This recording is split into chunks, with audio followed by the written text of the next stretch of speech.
Suivez les championnats du monde avec Adidas, équipementier des équipes de France de judo.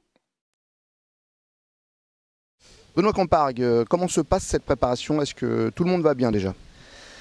Alors, il y a eu des périodes un petit peu difficiles, notamment par rapport aux blessures au mois d'avril, on en avait déjà parlé.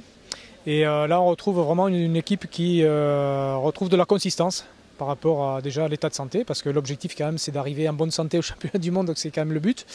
Et on retrouve une équipe qui a une densité importante là, en phase terminale de préparation, et donc qui s'implique beaucoup. D'ailleurs, je ne dis pas que c'est étonnant, mais les gens continuent à travailler beaucoup. Ça veut dire qu'ils ont quand même un état de fraîcheur important et de l'envie. Donc à une semaine, il y a encore du travail qui est fourni, travail important qui est fourni. Et ça c'est bien. Et ça c'est un signe.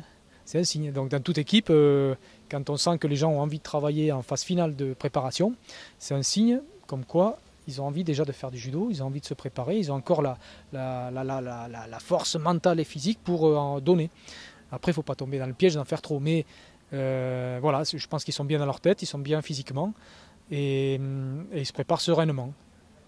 Vous avez réussi un championnat du monde absolument formidable l'année dernière. En revanche, des championnats d'Europe plutôt modestes, voire mauvais malgré Teddy Riner cette année. Où est-ce que vous en êtes où là du coup? Et oui, tout à fait, les résultats sont cycliques. Donc oui, il y a des bons résultats. Après ces résultats, forcément, il y a un contre-coup. Ça arrive. Alors j'aimerais faire comme le handball, gagner tous les championnats du monde, les championnats d'Europe et les Jeux Olympiques. Mais ça, on verra plus tard.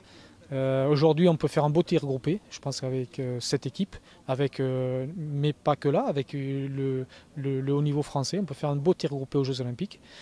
Donc les championnats du monde, c'est un objectif très important, mais c'est aussi ce qui va élever cette équipe au plus haut niveau pour faire encore mieux la prochaine fois. Après, c'est la justice du tapis qui fait la différence. C'est Paris, parlons de Paris. Paris a toujours réussi a priori aux équipes de France. Vous comptez encore là-dessus cette année? Non, pas du tout. Pour moi, il n'y a pas de règle établie. Il n'y a pas de facilité. L'histoire, c'est l'histoire. Il y a toujours du nouveau dans l'historique. Donc, peu importe ce qui s'est passé avant, c'est un recommencement. Et il n'y a pas de règle dans la réussite. Donc là, il faut aller reconquérir à nouveau les titres, quoi qu'il se soit passé avant, au niveau des résultats en championnat du monde à Paris. Et il n'y a pas de règle, encore une fois. Vous attendez combien de médailles? J'aimerais qu'il y ait 2 médailles d'or chez les masculins. C'est les médailles d'or qui comptent. J'aimerais qu'il y ait 2 médailles d'or.